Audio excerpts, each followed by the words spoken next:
think we're live. I just want to do a quick audio check.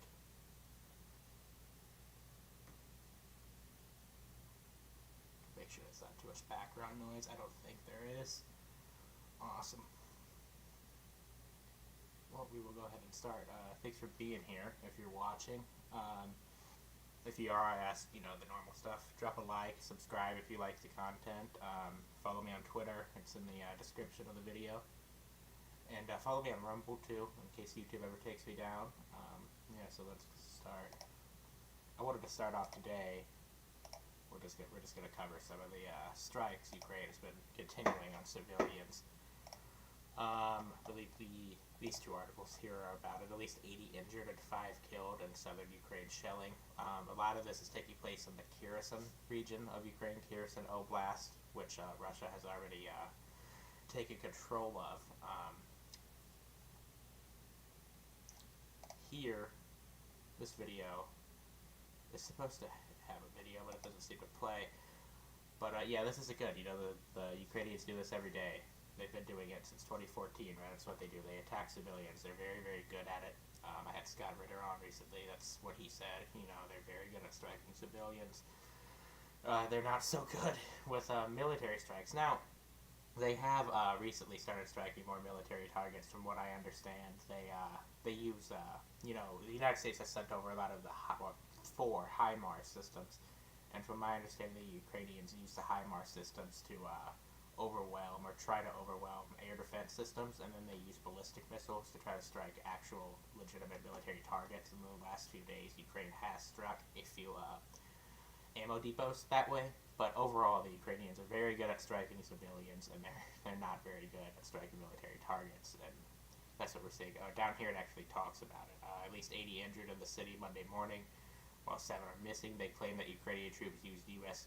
delivered HIMARS. Now, from what I've seen from sources that I follow, it's far more likely that they use the HIMARS to sort of overwhelm the air defenses, like I said, and then they use their Tonka-U ballistic missiles to actually make the strikes. The Ukrainians, though, and the Americans, they like to say that the HIMARS are doing all of this, and my thought of that is probably because Lockheed Martin would like advertisement for their HIMARS system, right? They want to sell more of them. That's ultimately why they're giving them to Ukraine. That's the United States is going to back every single HIMARS that the U.S. gives to Ukraine. They'll backfill for their supply from Lockheed Martin, right? So this is all about making money for the defense industry, and that's largely what all these arms transfers are for. The U.S. and the West, they also want to kill as many Russians as possible, but the military-industrial complex is making buku bucks off of all these arms transfers. This is a continuation of what I was just saying. 5 killed, at least 80 injured in southern Ukraine. No longer really a part of Ukraine, but southern what used to be Ukraine, and that's the point I want to make. Is the Ukrainians talk about, these are our territories that the Russians are occupying. They're occupying our people. Well, why are you striking your people, right? You're killing your own civilians here by their logic. Yeah. Here, once again, there's mention of the U.S. HIMARS system. Rocket attack launchers attack the city. The Russians have some of the best missile defense systems in the world. The S-400 is even Western analysts call it the best missile defense system in the world. Let's look that up real quick just so you know what it looks like. It's capable of quite a bit. The S-300s are older, and they're also pretty good, though. But overall, the Russians have gotten very good at anti-missile technology, and led by this S-400. There's also S-300s. The S-400s, from my understanding, are mostly within Russia's territory. They haven't moved those into, the newly occupied Lugansk Republic or any of the newly occupied or newly liberated, I should say, territories. They have S-300s there because they're not as expensive. But, they're great at intercepting missiles, the Russians are. And that's why the HIMARS could actually be useful to overwhelming those missile defense systems, from my understanding. And then the Ukrainians could attempt to use other systems, like their Tonka-U's, that actually have a longer range than the HIMARS to make the strikes. I hope you guys can't hear those notifications going off. But yeah, the Ukrainians continuing their terrorizing of civilians like they've been doing since 2014. Really nothing new. I just wanted to cover it because you won't see it anywhere in Western media. We'll go ahead and move on from that. This was an interesting opinion piece that RT put out by Ivan Zumko. Sorry if I said your name wrong, Ivan. But it essentially says, what the title says, the U.S. is using the Ukraine crisis to unite the West behind its real goal of face-off with China. It's very interesting. There's more to it than that, I'm sure, but I'm sure he's right. He touches on some interesting points. If you get through it, he talks about trade between China and Western Europe. Western Europe is a good market for China to trade with. They would love to trade with Western Europe. Last year, many European countries actually traded more with China than the United States for the first time in a very long time. So that's very significant. This is a very interesting article. I'm not going to cover it too much here, but I do suggest you go read it. And we'll move on here to something interesting.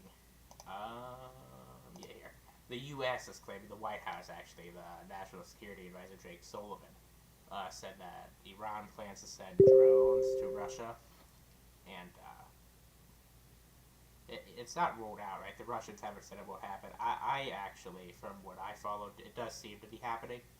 I'm going to go over to Telegram here. I wanted to show you this. This is from ASB Military News. They prove to be a reputable source. They've been following the Ukraine conflict accurately, right? Reporting on it accurately. And here they say Iran, Russia. Here's an interesting piece of information. Since July 6th, the Iranian registered airline EPFAA, known to be used by Iran to export weapons. Those who watch Syria know, has ghosted history, then magically appears in Moscow, then goes to China, then goes back to Moscow. So it is very possible Iran is delivering these drones to Russia. Now that is significant because Russia's military is very strong, right? It's a modern military power, but Russia hasn't invested a whole lot in drone technology the same way other countries like the U.S. has. Obviously, the U.S. has poured huge amounts of money into drone technology over the years. You see how they've utilized drones and everywhere, really, but in the Middle East, Afghanistan, Iraq, Syria, everywhere.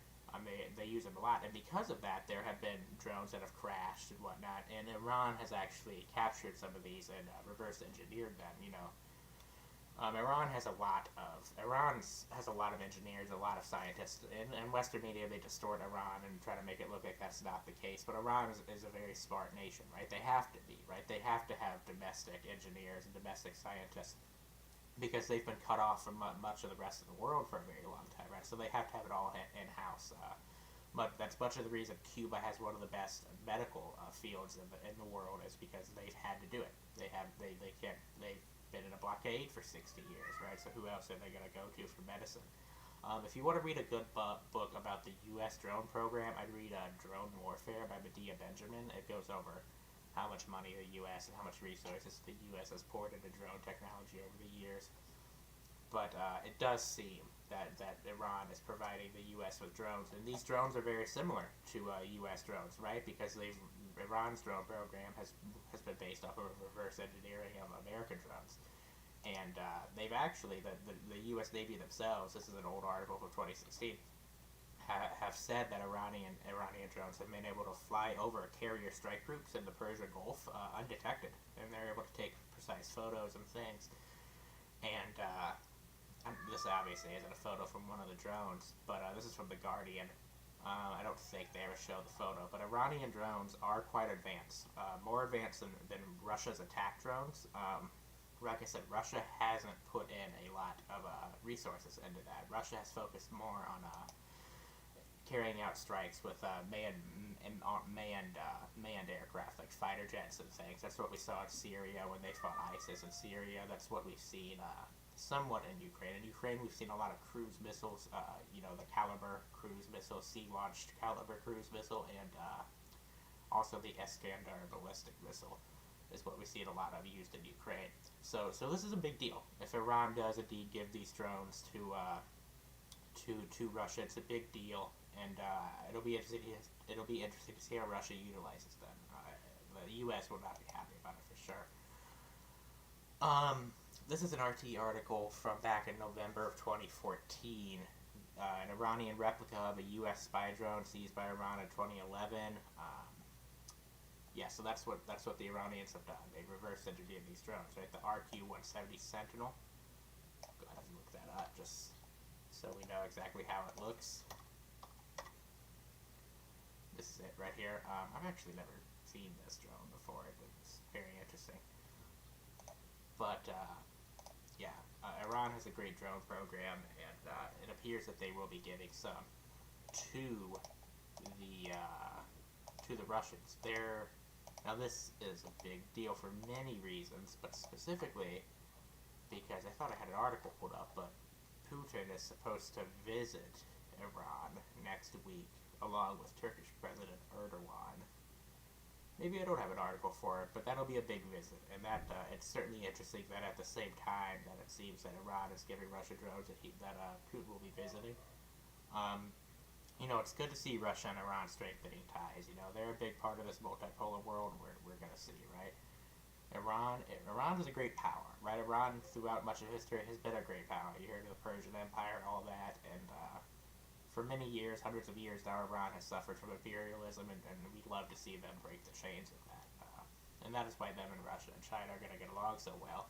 That's because those are all nations who have suffered very, very much from Western imperialism, U.S. imperialism, and we love to see them break those chains. So moving on now from the drones, this I found interesting. Russia may expand ruble for gas payments to liquefied natural gas. Every ounce of natural gas and oil that's sold and isn't sold in U.S. dollars is a big deal, right? Because the petrodollar has dominated the world for so long, and we see that dying, right? Saudi Arabia is talking about taking yuan as payment from China, and it'll be very interesting to see how this goes. As the petrodollar falls, a lot of things will happen. I wanted to touch on this. The euro is actually on par with the American dollar now, right? 1 euro is worth $1. $1 is worth 1 euro. First time in, I believe, 20 years that is the case. If we go to max here, we can check on that. That would be back in 2002? Yes, so 2002 it was below, and then it got above in 2002, and ever since 2002 it had been above. It reached a peak of about 150 to 157, so about 160, and now it's back to on par. So that's quite interesting, and that shows that these sanctions that the EU is placing on Russia and then cutting off Russian gas is horrible. It's only going to hurt the EU. It's not going to hurt Russia, right? The East will buy all of it. India will buy all of it. Pakistan will buy all of it. China, they will buy all of Russia's the gas. They don't need Europe for that. It's only going to hurt Europe, and I think that's what the U.S. wants. The U.S. wants Western Europe reliant on them, right? They want to dominate. It's imperialism, and we don't typically think of imperialism affecting Europe, but that's what's happening. Is the U.S. are going to try to dominate Western Europe, keep Western Europe under their thumb, make them pay outrageous prices to import natural gas from U.S. companies instead of buying it cheaply and efficiently from Russia. That's what they want. They want a weak Europe. They want a weak Europe, and that's not good for Europe.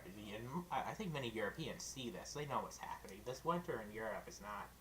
It's looking to be catastrophic. At the very least, it's going to be very bad. It very well could be catastrophic. I hope it's not. I don't want to see people. I don't want to see the people in that sort of situation, and that's who will be there is the people. It won't be the ruling elites of the EU that have to deal with these issues. It'll be the people, and that's what's so sad about it. At the same time that the euro is now on par with the dollar, you have a new country entering the eurozone, right? I believe Croatia. Yeah, Croatia will become the 20th member of the single currency bloc. I'm not sure why Croatia would do this now, but let them do what they want to do, I suppose.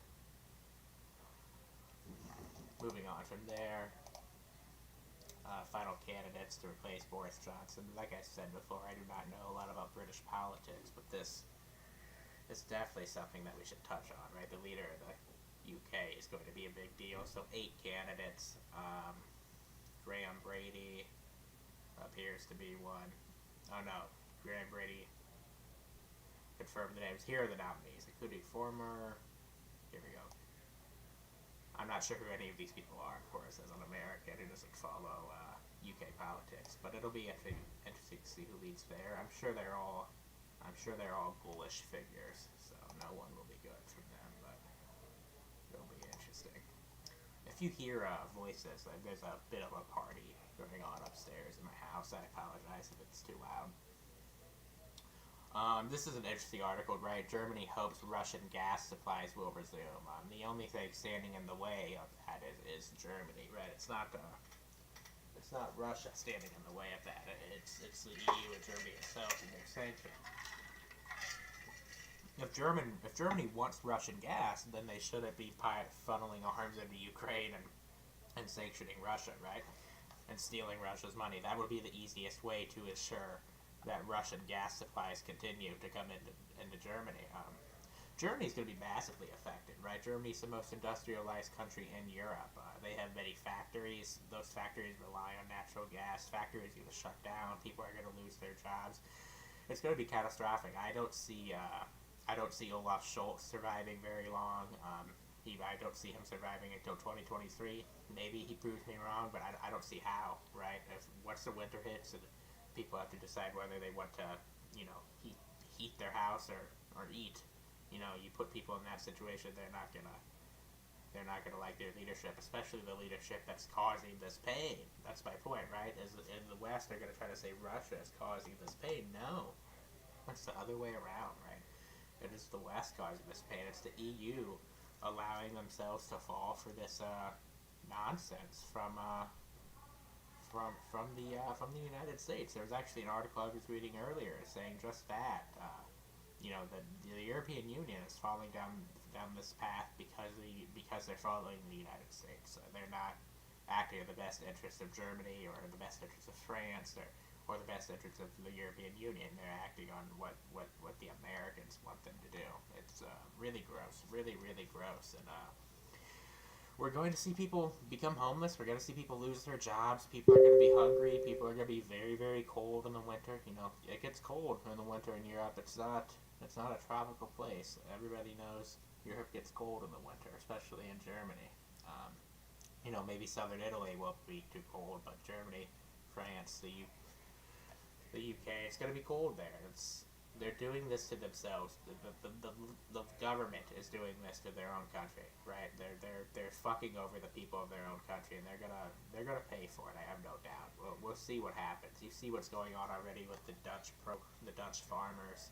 The firefighters in the Netherlands have just joined with the farmers. That it will not surprise me to see that spread all across the EU. And the nonsense, the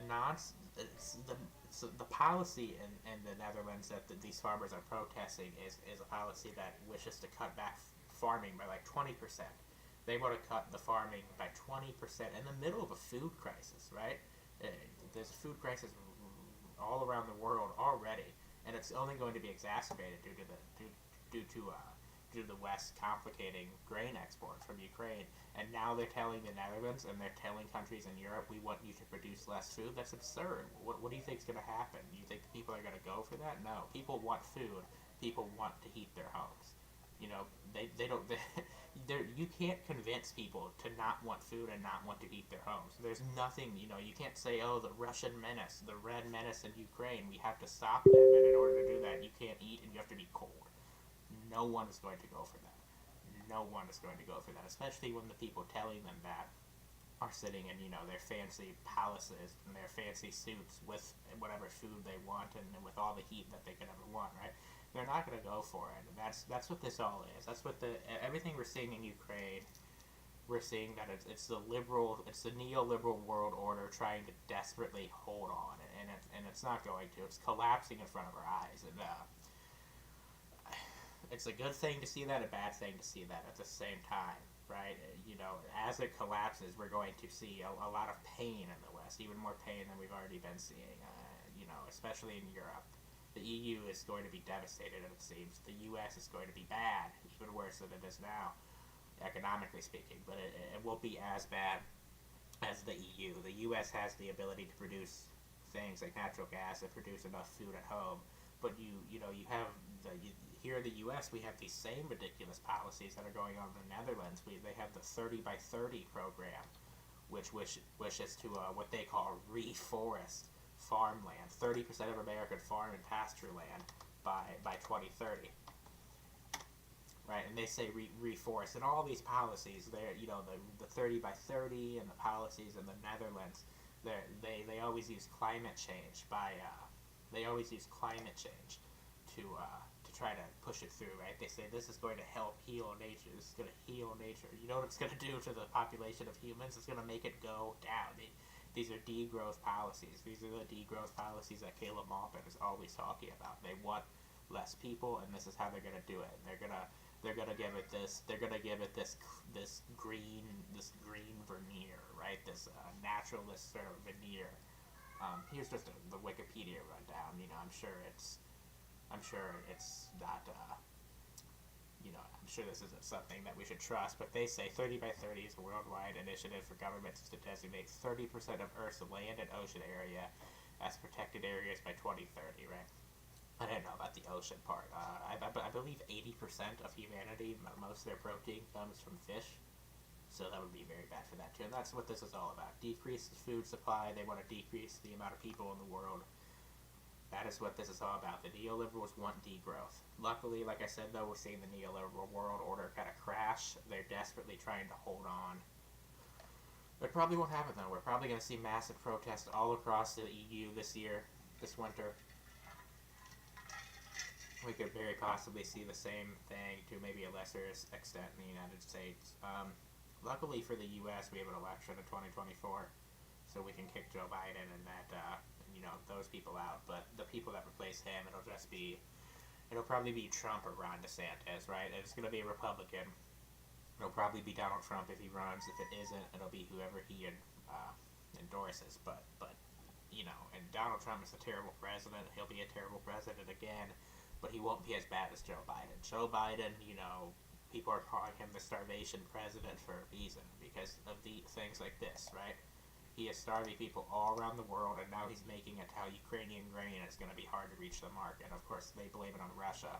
Meanwhile, the Ukrainians mined half the fucking Black Sea.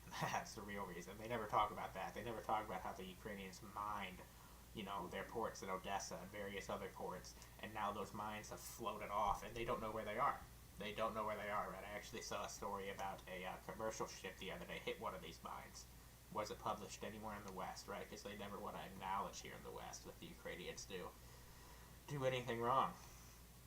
We're going to move on from that now, my little rant. Croatia decided to join the Eurozone. That's obviously a terrible decision for them. German-Russian gas supply.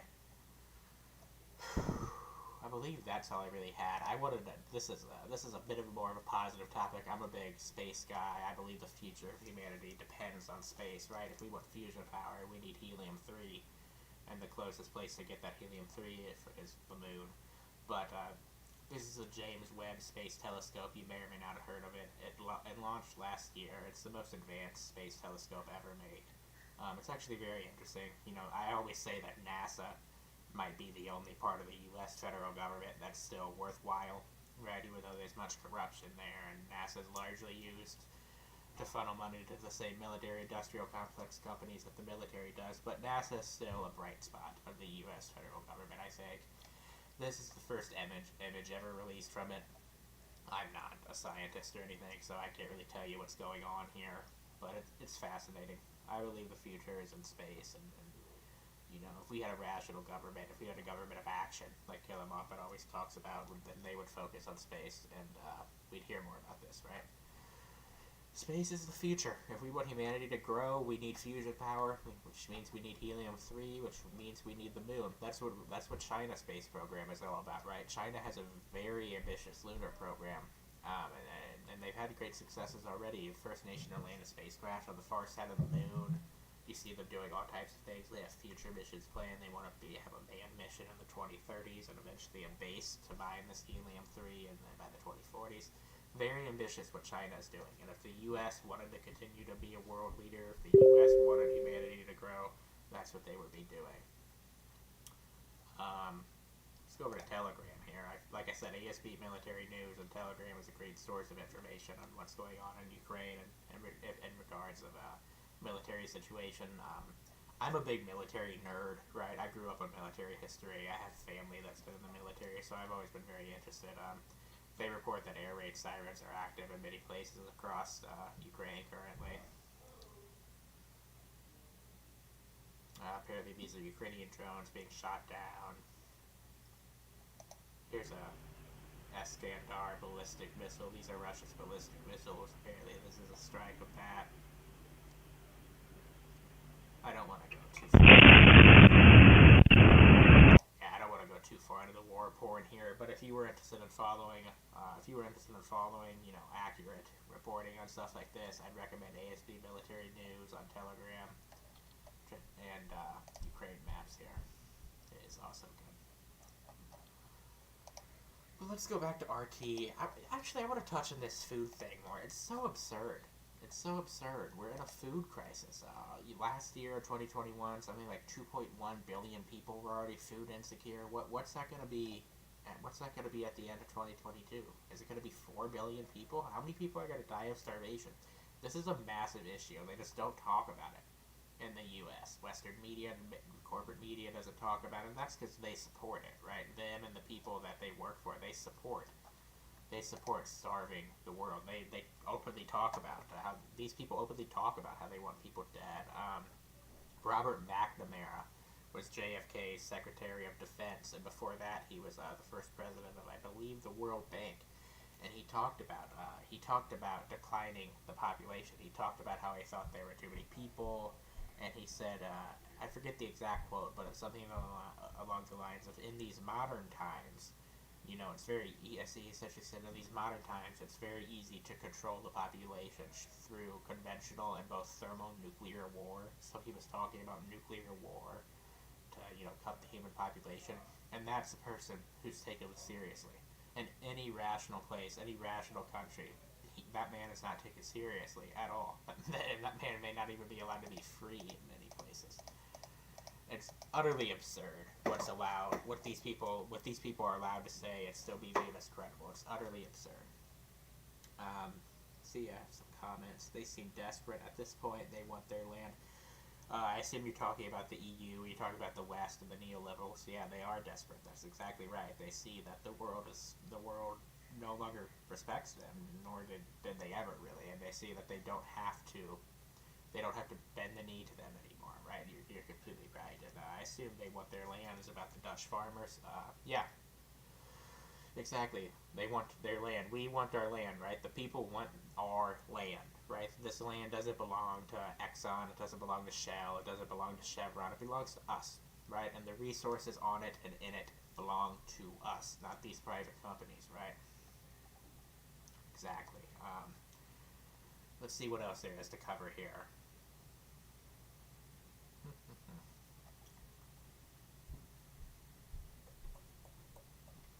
Oh yes, I saw that I believe this woman is from Kazakhstan. She was the first Kazakhstani. I'm not sure if that's what they're called, but she's the first person from, let's click on it. I believe Kazakhstan to win a major in tennis. I'm a big tennis guy. I was watching ESPN. I watched a lot of ESPN, and when they talked about her, yes, Kazakhstan. When they talked about her, they said she was from Kazakhstan. The host of SportsCenter started to go into this Borat accent, and I thought it was just so racist. Borat is such a racist character. All these liberals, they pretend to be anti-racist and all these things, except when it comes to Russians, when it comes to Eastern European people. Oh, Borat is perfectly fine. Can you imagine if some white guy did that same thing, but about Mexicans? People would be rightfully outraged. It's incredibly racist, but you could just be openly racist against Slavic people. It's fine, and that is not good, right? You know who else was openly racist against Slavic people? Were the Germans in Germany in the 30s and 40s, right? I don't want to say the name of the organization of the political movement that I'm talking about, because YouTube doesn't like that, but you know who I'm talking about, right? It's not okay to allow this. It's not okay to allow any form of racism, right? And that's something the liberals pretend to agree with. But as soon as it comes to as soon as it comes to Slavic people, as soon as it comes to people in Russia or China, all of a sudden that goes out the window, and that shows you who they really are, right? That shows you who they really are. Biden asked Senate to ratify NATO expansion. Let's click on that. U.S. President Joe Biden submitted the protocols on the accession of Sweden and Finland to NATO to the Senate on Monday. Very interesting. I did not know the Senate has to approve that. I thought the president would have a, sort of express authority there. But it doesn't appear that they're going to join anyways. It does appear that Turkey is going to block them. Not for any good reasons, of course, but it is good that NATO would expand. Hopefully the Turks do block it. I wish they were blocking it on, for better reasons. But they will not be.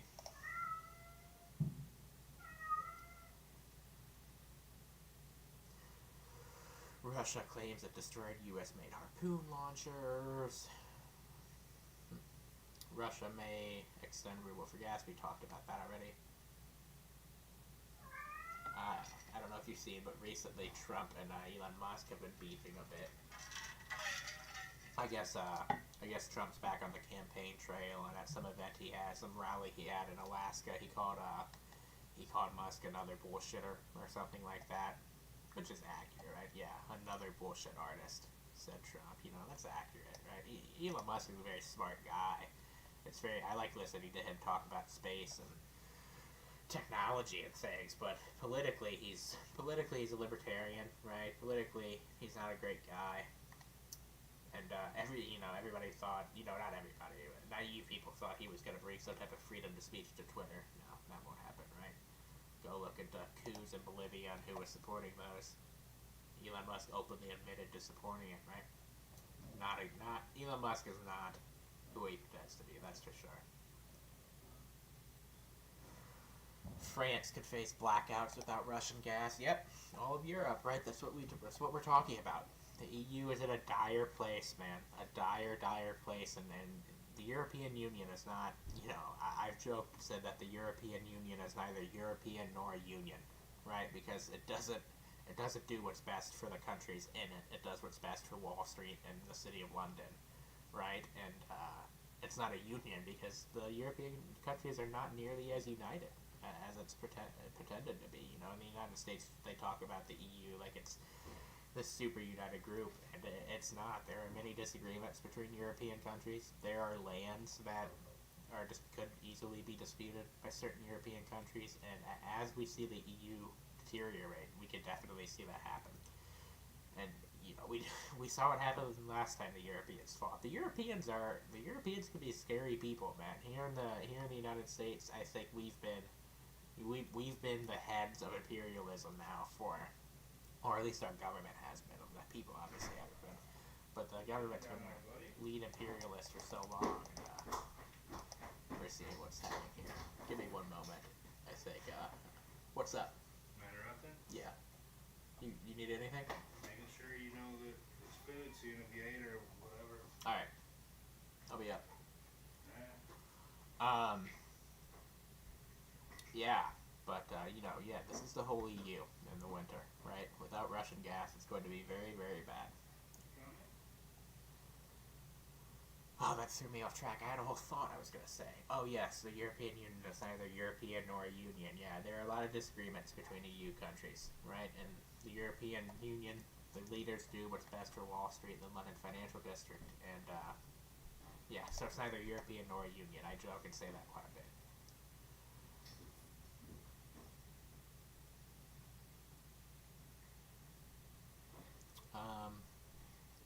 Nuclear attack tutorial. Jesus, that's terrifying.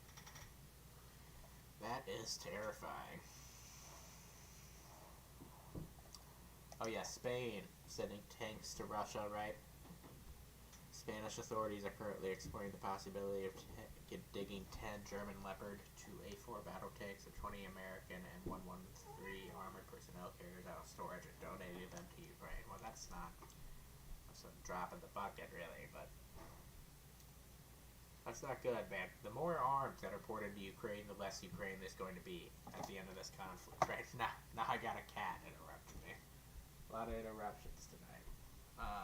Yeah, but the more and more arms that go into Ukraine, the less Ukraine there's going to be, right? Every Russian that dies, that's the Russians are going to want something in exchange for that, right? That's going to be more of Ukraine being liberated from, from the NATO regime that's currently in charge. And I have a fairly conservative family, and I've talked to some of them about this. And whenever I refer to, Lugansk and Kherson and these various other regions of Ukraine as being liberated by the Russians, they look at me and they say, "Liberated? What do you mean? Russia's invading. They're occupying." And I say, sure. I mean, from a technical sense, yes, Russia is. From a technical sense, yes, Russia is going into these lands, right? They are invading these lands from a technical sense. But look at much of the people on the ground there, the civilians. They support this. They want this liberation, right? They are, many of them are Russian themselves. They speak Russian. They have Russian as family members. Not a single person. This is a very good something I always tell these people that say that try to demonize Russia, is that every single Russian person had at least one person who died fighting the Nazis in World War II, right? At least one. The Russians lost 27 to 32 million people in World War II. It's almost an unimaginable number, right? There's not a single Russian person, or there's not a single person of Russian heritage who didn't lose somebody they were related to. At least one person. Entire families were destroyed in the war. Russia's sacrifice in World War II is massive, and it should never be understated. And unfortunately, in the United States, it's almost always understated. It's really, really disgusting. I've always been upset about it. Like I said, I'm a military history. When I was very young, that's what I got into first, military history, specifically World War II.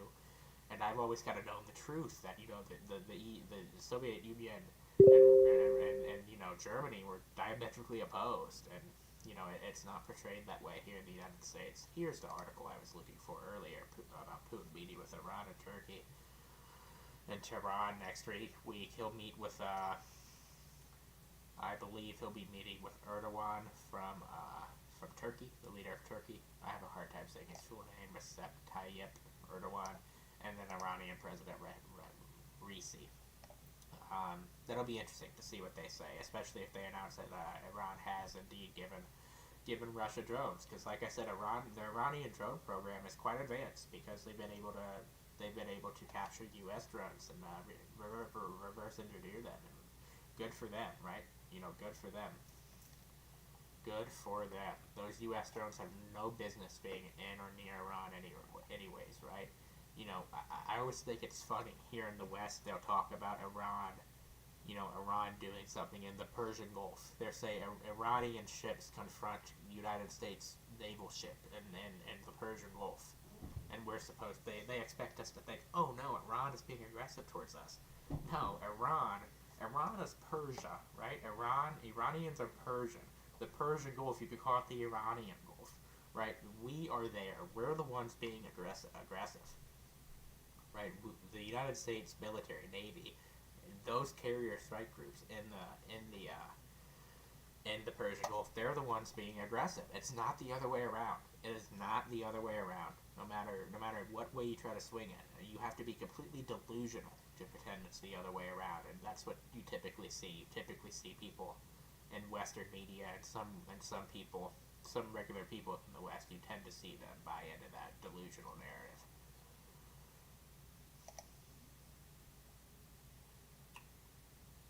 Absolutely delusional, man. You know what? Let's just for the sake of it, look up U.S. bases. Spelled bases wrong. That's fine. Around Iran.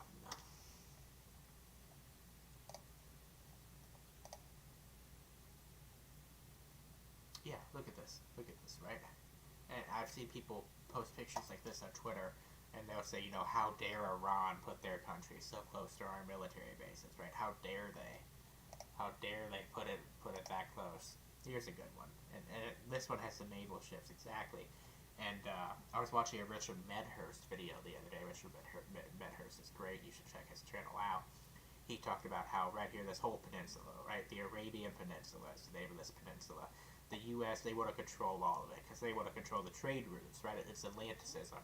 Caleb Moffitt has extensively talked about the Atlanticist pathology, right? He talks about Atlanticism, which the British came up with, and it essentially is an idea to control all of the trade routes, right? And what the U.S. wants here, what they want with the Arabian Peninsula is they want to control both sides of it, right? They want to control both sides. Right here, you have the Suez Canal right here that connects the Red Sea with the Mediterranean, and then over here you have the Persian Gulf, and they want to control. This is a massive trade route, obviously, right, because of the Suez Canal. And the U.S. wants to control this trade route, and they want to control both sides of the peninsula. That's one of the reasons they're so hostile towards Iran, right?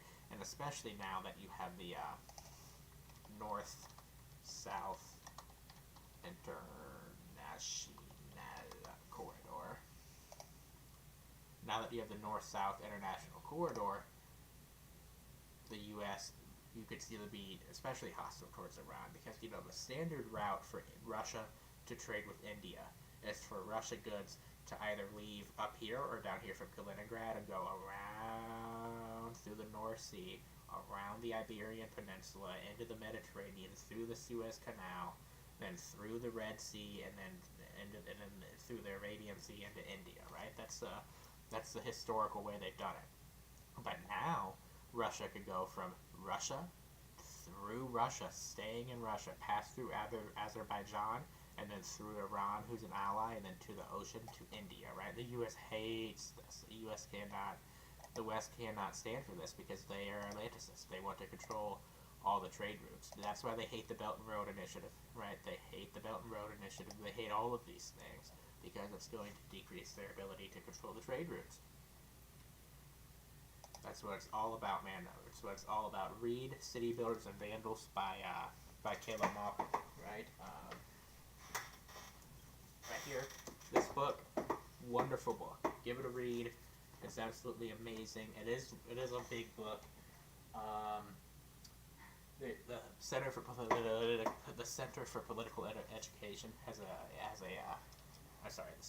Political Innovation has an educational manual called I don't remember the name of it, but that's also very great. It's a bit of a shorter version of this, but I would highly recommend reading City Builders and Vandals in Our Age by Caleb Moffitt. It goes over Atlanticism, it goes over trying to control the trade routes, all of these things that I talk about. Much of my worldview and whatnot is based off of this book and other things by Caleb. You have to check him out if you don't. I'm sure if you're here, you know who Caleb is, right? But for whatever reason you don't, you have to check him out, right? Because he is the man. EU approves $1 billion loan for Ukraine. I'm sure that money won't go to Ukrainian people. Excuse me.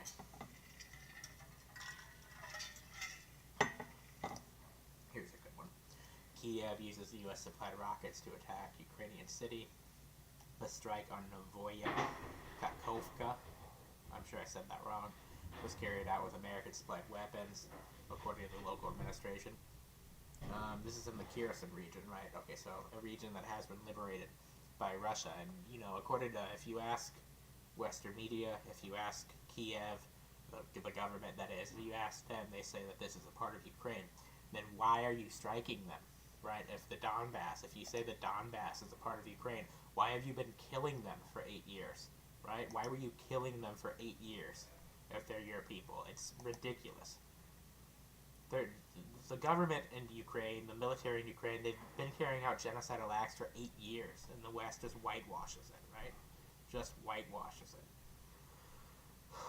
Oh man, Hunter Biden. We could cover a lot of things with that. I'm sure many of you have seen the pictures and videos. He's an interesting fellow. Interesting fellow.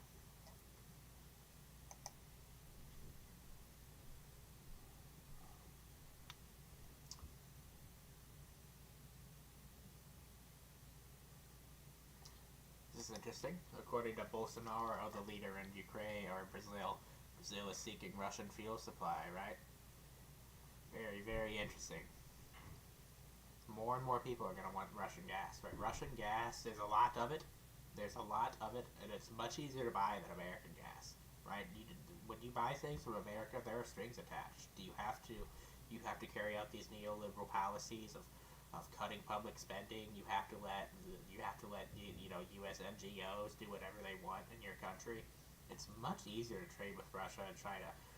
Russia, China, Iran, the BRICS countries. These countries operate more. They operate more on a level of equality. You could say, right? They see other nations as equals, at least in terms of trade and things, right? The U.S. is the opposite.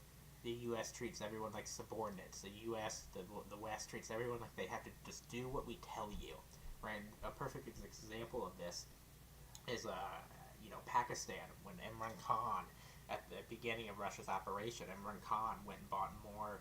He went and visited Putin in Moscow, and he bought more Russian wheat and more Russian gas.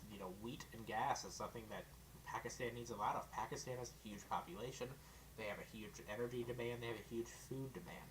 And it's very easy for them to it's very easy, cheap, and efficient for them to trade with Russia. And when he was doing that, the UK, Pakistan used to be a British colony. Keep this in mind. The UK was telling them no, stop doing that. And they essentially told them to fall in line, grow up, and fall in line. And Imran Khan, I loved it. He said, we are not your slaves. We are not your slaves. And that's how the West treats other countries. Right? They treat other countries like they're subordinates. Like these other countries are supposed to just listen to what the West, the almighty West, listen to what they say, do as we say. Don't work with Russia. Don't work with China. Meanwhile, Russia and China don't attach strings to everything like the West does. And that is the problem in the West. Is that the people in power, they treat everyone else like they're lesser. These other countries, they're not doing that the same way. We're nearing the end here. I was going to end around the top of the hour, which would be 9 o'clock for me, and I'm not sure what it would be for everybody else. Obviously, I don't know where anyone is, but we have about 13 more minutes. We could see what else there is to cover. If anyone's watching and they have any questions they want me to address or anything they want me to address, just comment it and I'll see the comment and I'll address it real quick.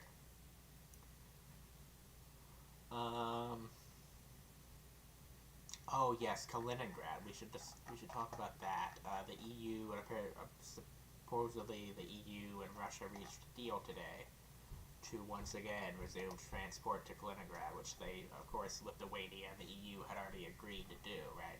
They broke a promise they had already made to the Russians to allow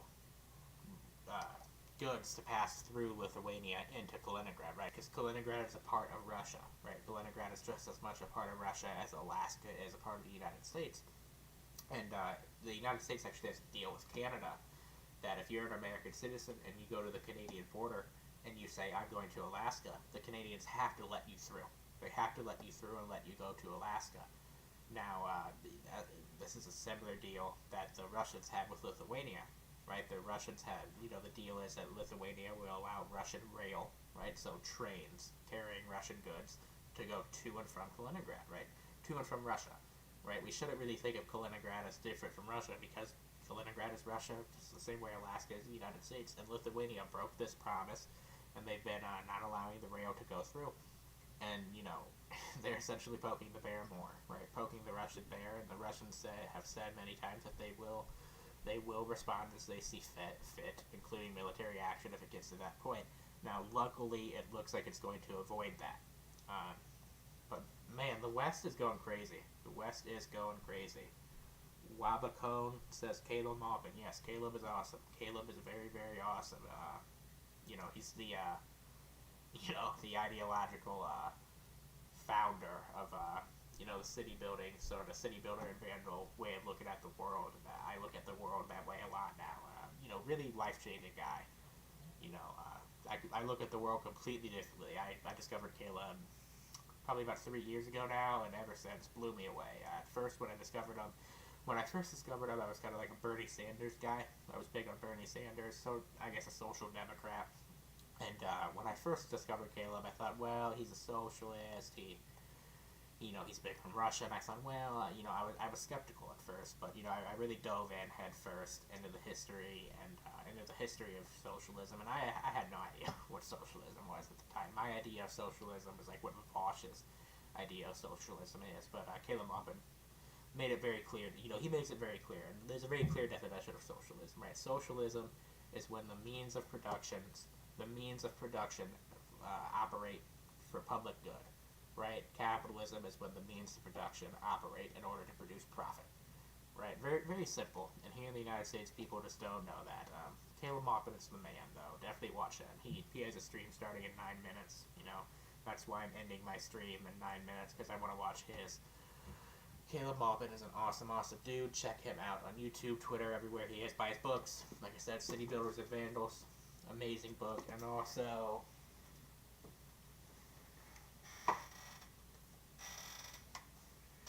this one, Getting Rich Without Capitalism. It's actually the first book of Caleb's that I read. Very, very, very good book. These 2 books, absolutely must reads. Read all of his other books too. He has great booklets. The CPI has great books. Read them all, man. Read them all, especially these 2. We got about 9 more minutes here before I wrap it up. If anybody else has any comments, anything they want me to talk about, get it in before the live stream ends. I was going to call it show. Let's refresh here. Nothing new. Check Telegram. ASB Military News. Every now and again they'll post some graphic stuff. I want to avoid showing that on here. Okay, it doesn't look like anything too graphic. There have been strikes going on in Ukraine now for several hours. Typically around, I'd say it's around 5 o'clock Central Standard Time here in the United States. You tend to see quite a bit of strikes happening in Ukraine. Now the Russians had taken a bit of a break. Not a break. They've still been in control, but after they liberated Lugansk, I believe, from what I understand, they're now refocusing to go liberate all of Donetsk. And there's a bit of an operational slowdown, you could call it, as they reoriented. But every day they still continue strikes. And like I said, much of these strikes you see in Ukraine are Kalibr cruise missiles and Iskander ballistic missiles. There are fighter jets that are taking off. I know that there are some operating out of Belarus, but for the most part, most of these strikes you're seeing in Ukraine are either from Kalibr missiles, Iskandars, or artillery systems, multiple launch rocket systems, things like that. Definitely check out ASB Military News on Telegram. Get on Telegram if you're not already. Great stuff. Great stuff. Great stuff. I'm sorry, I'm just watching this video. I didn't really see what happened. I guess there was a large explosion. Let's hope it didn't kill any civilians. Just focused on the Ukrainian armed forces. 3 more minutes here. If anybody's in the chat, wants me to talk about anything real quick, make sure to comment it. But if leave a like, please subscribe. Go watch my interview with Scott Ritter that I did. I uploaded it the other day. Follow me on Twitter. Yeah, and I thank you for watching quite a bit, man. It means a lot if you're watching this. Even if you hate everything I'm saying, even if you're someone who hates me, you hate everything I'm saying, you hate anyone who thinks like me, go ahead and leave a comment. Tell me how much you hate me, right? That engagement helps too. Let's read this. I find the wording of this article interesting. U.S. assassinates ISIS leader. I have no problem with the leader of ISIS being killed. Now, does the U.S. have any business operating in Syria? No, they probably don't. But, I'm not going to cry over an ISIS leader being killed, nor should anybody. Well, it looks like that's about it. I think I might stop here a few minutes early. Thanks for watching, anybody. Thanks for everybody that commented in the live chat. It's the first time I've had that in any of these streams. I'll be streaming more and more often. Follow me on Twitter, right? I always post, I always tweet a link to my stream and what time it's gonna be on Twitter. So definitely follow me there at anti-imperial STL. Anti-imperial STL, right? Give me a follow. That is anti-imperial STL, and I'm Bradley Wasser on Rumble. I plan to maybe switch to a different streaming service, so that I can stream to both platforms at once, YouTube and Rumble, and maybe Twitch. But I doubt Twitch will let me be there very long. You saw what they did to Jackson Hinkle. And I would expect YouTube to do that to me eventually, right? Nothing I'm saying the people at YouTube like a whole lot. Oh, another notification here before we go out. HIMARS counter. Very interesting. Very interesting. Right? The Western media loves the HIMARS. They say the HIMARS are the game changer. But we will see about that, right? We will see about that. This conflict needs to end. Right, and the only way it's going to end is by the U.S. They have to stop supporting this military, the Ukrainian military, the Ukrainian government. We know who these people are. We know what they think. They're horrible, horrible people. And also, if anyone out there understands this streaming software I use better than me, please, email me or something. Let me know, because I do not understand it 100% yet. But yeah, I think I'm going to call it quits here for the night. Like, subscribe, notification bell if you want. Follow me on Twitter. That's where I'll always post what time I'm going to stream. I'll post the link there. Check out Caleb. He's going to stream in a few minutes. Thank you for watching.